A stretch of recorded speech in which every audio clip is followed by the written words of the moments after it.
Maya Palacio for Media Maya, and today I'm partnering with Channel 82 and talking to the former Minister of National Security, who is currently a Mason Fellow at Harvard University's John F. Kennedy School of Government, Mr. Jeff Barron. Hi, how are you? I'm good. How are you, Mr. It's Barron? amazing to be here. Thank you for inviting me and to Crimson Media for inviting me over here. It's such a special time in Bermuda. During a pandemic, yeah, quite Pandemic, election, and hurricane season. A lot of other things we'll probably get into. But yeah, it's quite a time in Bermuda. But I'm glad that I could come here and share my time with you. So. Awesome. So can I call you Jeff or should Please I call do, you? Jeff. We're Absolutely, gonna call you Jeff yes. for this. Great. So we're going to jump right into it, and I really want to talk about what my generation lives with, basically, is social media and Twitter and Instagram and Facebook and all the like. But for the main point of this video, we're definitely going to talk Twitter. Now, when I talked to you, you actually mentioned that you're probably one of the first ministers to kind of integrate into that social media realm. The first. The first. I'm not gonna be, shy about that. Yeah, we did. We had in 2016, we had a press conference about Hurricane Nicole, and immediately after we wrapped that press conference, of course, you speak with the media, traditional media, in 2016, mind you. You wait for the next paper to come out the next day, or the 7 o'clock news to be out. There were some Facebook posts, but other than that, you had the press conference at 2, 3 p.m., and the public waited to consume the media hours after. I then turned to my media relations officer and said, let's do the same exact thing, same update with social media clout holders. So, those who in 2016 had a lot of followers, who were very, very active on social media. And that was the first one, of course, Burmemes. Of course. So reach out to Keon and Dijon. Hey, I have an idea. Will you be in? Absolutely. So be here in an hour. I then called Sherry Lynn Pringle, Carly. I don't want to say her handle. But like different types of other for radio, I'm assuming. No, these are all just Twitter and Facebook.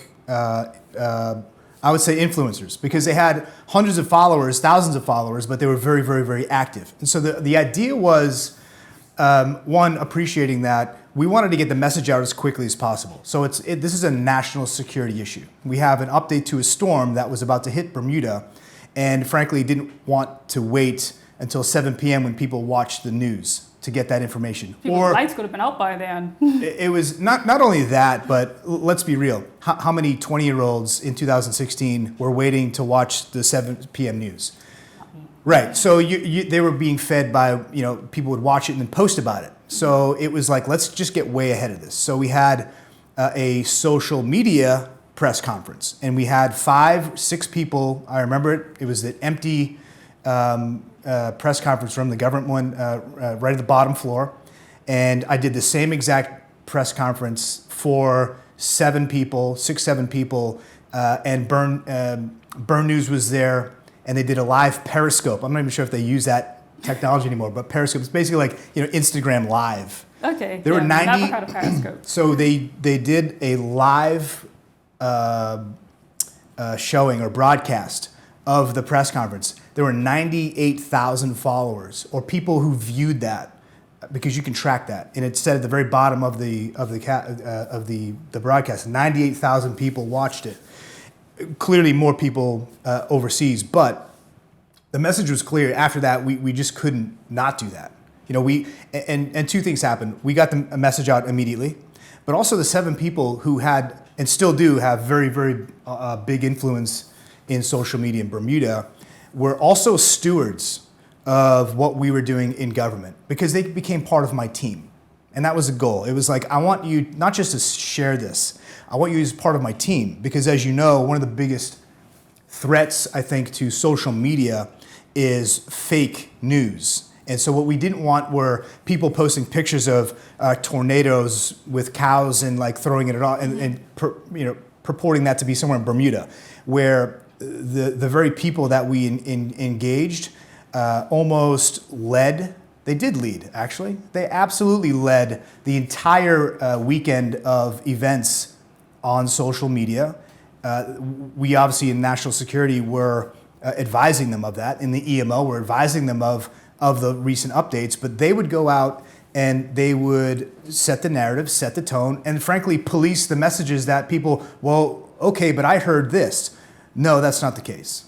So then social media basically kind of became above the current news that was there. It was legitimized, one. It was completely legitimized as an option for me as the Minister for National Security. This is a complete option we have to have. Whether it is a hurricane, it's a cyber event, it's the fire on Front Street. These are all things that we had to then deploy because it is a legitimate tool. And frankly, in many, many ways, it was more effective than traditional media. Mm-hmm. Why? Because it was more dynamic. I think the danger though with social media is that, okay, well, it's not. Is it vetted? Is it accurate? And traditional media are held to high standards. They can't just print anything. They can't just say. I get that. I know, but they're held to codes of conduct, etc. And at the time, I think we're probably going there with social media. Social media was viewed by traditionalists as the Wild West. It was just. Those are a bunch of kids, that are saying whatever they want, and it's not. We don't know if it's real or not. And right. There's a mistrust, I think, with the older generation. Like, do we? I see these posts maybe on Facebook. Do I believe it though? I want to wait until I see it on the news, or I want to wait until I see it in the daily paper before I actually agree with it. I think that's changed. So the generational ties actually bring that into hand as to where everyone's getting their information from, and then also kind of like, well, do I trust this person or that person? Yeah, and I think that's still the case. Okay, so awesome. So thanks for that, and we'll be right back.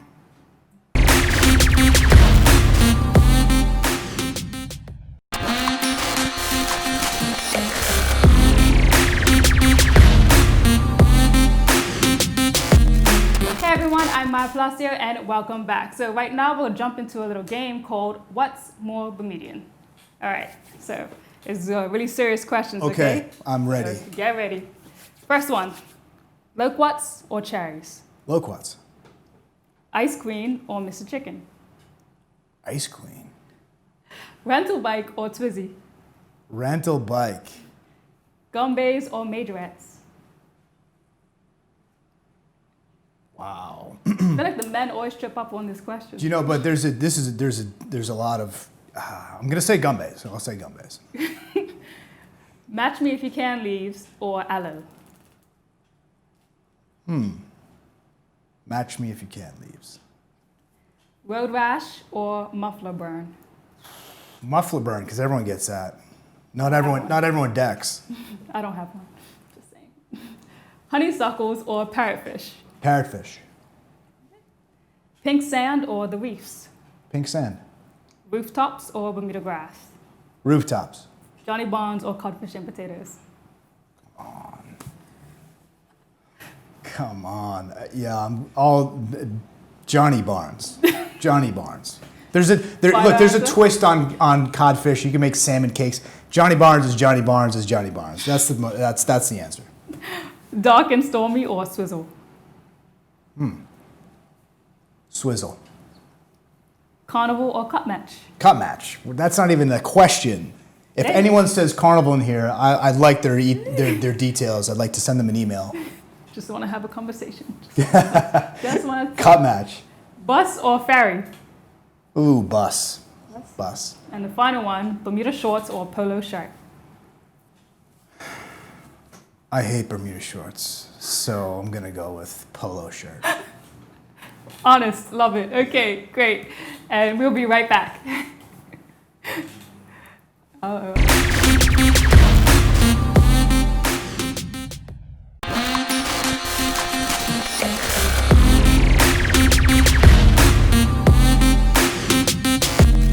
Hey everyone, and welcome back. So I'm here with the former Minister of National Security, Jeff Barron, and right now we're actually going to jump into some questions, some about social, some about politics. And my first to you is, why did you really leave politics? Why did I really leave politics? Yeah, because you had that interview with Bermudians, yes. And I just feel like it's missing something out of it. Can we go back to the Twitter game? I'm kidding. I'm joking. Look, I'm happy to address it because I think people still ask me that question. It's simple. There are two reasons. The first is, and foremost, was that I really wanted to be more present in my son's life, and to do that, you have to provide for him. And being a opposition backbench member of parliament, unable to seek other employment because of conflicts of interest, simply wasn't an option for me. I don't come from money. I don't have the luxury of making politics my career and being able to be an MP and survive off of $50,000+ a year. I would love to because I love politics, but that's just not an option for me. So that, while it was a hard decision, was the right decision. And secondly, with regards to the internal politics, the week after the OBA lost the election, I was voted into Parliament, as you know. I stood for the leadership. It was an interim leadership contest. And it was made very clear to me that the current MPs of the OBA did not and would not support my advancement in a leadership position within that party. And so, given those two options, it was quite the right decision. It wasn't an easy one, but it was made very clear for me. And while I still am very much in touch with politics in Bermuda in general, I'm not a party member of any party, and I'm okay with that. I think that is the full reason. But the interview we did with Bermemes was something that I wanted to do because when my son is old enough to ask that question of me as well, he'll have that video as well to look back on. And I want him to know that I love doing something so passionately, and it was something that I felt like I was called to do. Mm-hmm. And I left that for him. And that I think is hopefully a lasting gift that he'll appreciate. I'm sure he will. I hope so. So the next question for you would be about Twitter and social media. You saying that you were like one of the first and foremost to use the social media platform to get more things out and engagement. What about Twitter itself? Do you think that the current government and all the politicians on there are using it for a good purpose? Jeez, I think kudos to the Premier, extremely active with social media, and frankly, while Premier Dunkley was also active as well. So I think are they using it for good? It's politics, and you always have to read the tweet a couple of times, and at least I do, and I think, well, what's the point of this tweet? If it's not something obvious, what's behind this? And therein lies the problem with politics, is that there's so few, I think, serving that are deemed, I think, by the public as authentic and as inspirational.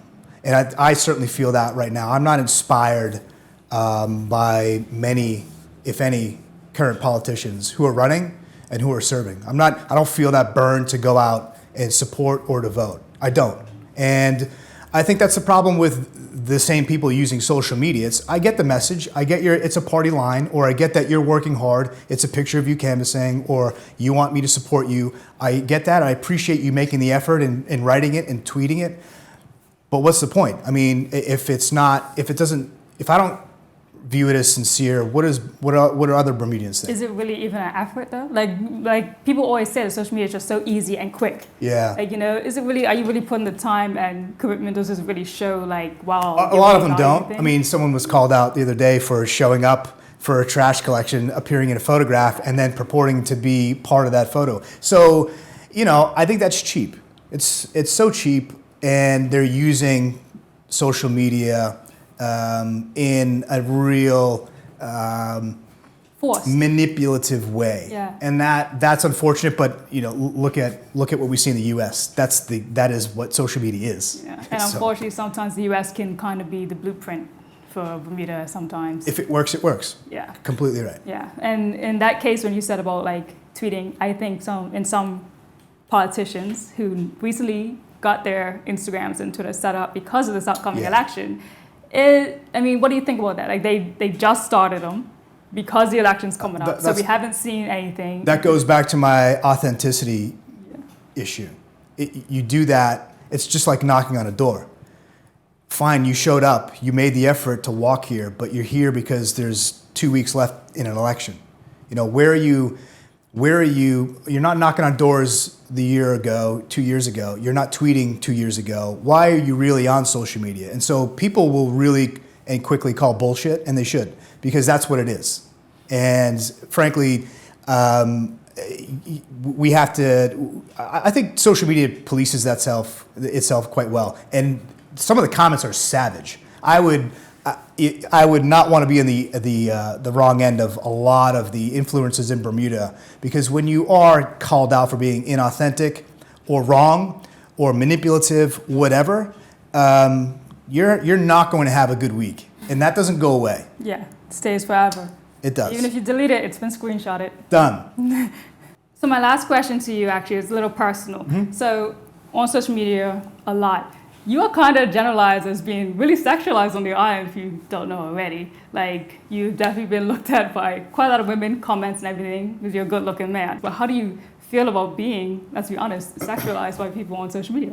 I've seen a lot of comments. Again, it doesn't get my juices flowing per se.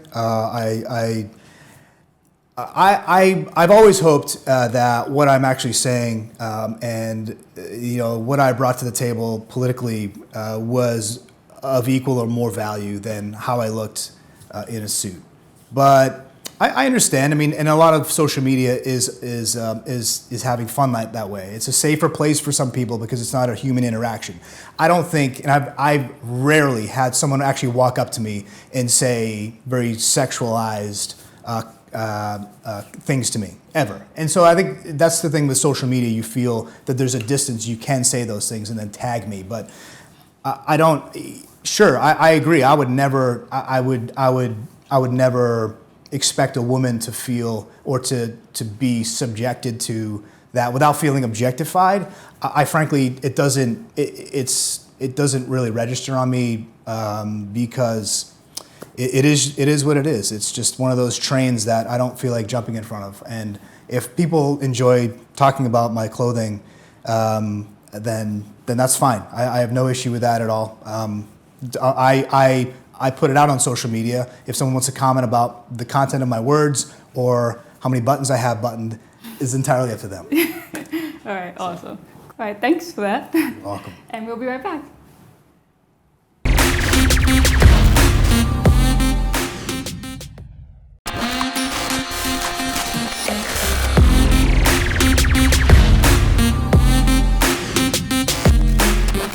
Welcome back, everyone. It's Maya Palacio for Media Maya, partnering with Channel 82, and here with us today, the former Minister of National Security, Jeff Barron. Okay, Jeff, so right now we're going to go on to another game, and it's called Citizen or Politician. Citizen or Politician. Right. So I love how the two are separate. Like, it's amusing a little bit. If politicians acted a little bit more like citizens, we'd probably have a lot less problems. But let's play this game. I think this should be fun. Okay. All right, so I'm going to read a tweet. Okay. And you're going to tell me if it was tweeted by a politician or tweeted by a citizen. Okay. Might start out easy on you. Okay. Mr. Premier, please do not get sidetracked by fake news. We need you to concentrate on fixing the economy. If you want me to help you, you know my number. Just WhatsApp me. Citizen or politician? That was tweeted by Craig Cannoneer, a politician. It's got a name, too. Okay. Yes. That is correct. Am I going to get a prize for this, by the way? If I get... You might. Okay. All right. Next one. Spirit of unity this pandemic demands. However, this tweet and letter seems like pure politics at best. Citizen? No. Okay. I was Politician. hopeful. You were hopeful. Okay. From the Honorable Michael Dunkley. Interesting. Okay. All right. Next one. This scam scandal should not deter anyone from voting PLP because 800,000, okay, fine, take the loss. But please do not forget, we are repaying a Canadian company millions at the moment because of OBA. It's a concerned citizen from yesterday, I believe. All right. So he's very active on social media, so that is correct. Next one. Citizen. If the FDM fielded 36 candidates, it would have been a wrap. That has to be a citizen. That is a citizen. Or Mark Bean. I doubt it, but I think a citizen. It was a citizen. Okay. Okay. Next Mark one. Bean on Twitter? I'm not sure if Mark Bean's on Twitter. I couldn't find him. I would absolutely follow Mark Bean on Twitter. Could you imagine? That would be entertainment right there. Next one. Okay. I am fully committed to closing the gender pay gap. Politician. Politician. Yeah. All right. Breaking news. Rich white guys tease other rich white guys. Is this my middle school cafeteria or a NATO summit? Hey, leaders, do better. Hey, leaders, do better. That was a citizen at the time, and that was actually me who did that. So, Yep, so exactly. both. But at the time, I was I left politics, so that was me in regards to a summit where Justin Trudeau and Boris Johnson were acting like jackasses. So do better, leaders. Do better. Do Okay. better. And that's the end of the game. Thank you so much. And Did I we'll win? be right back. I suppose, yeah, we'll call it a win. We'll call it a win. W. 70%.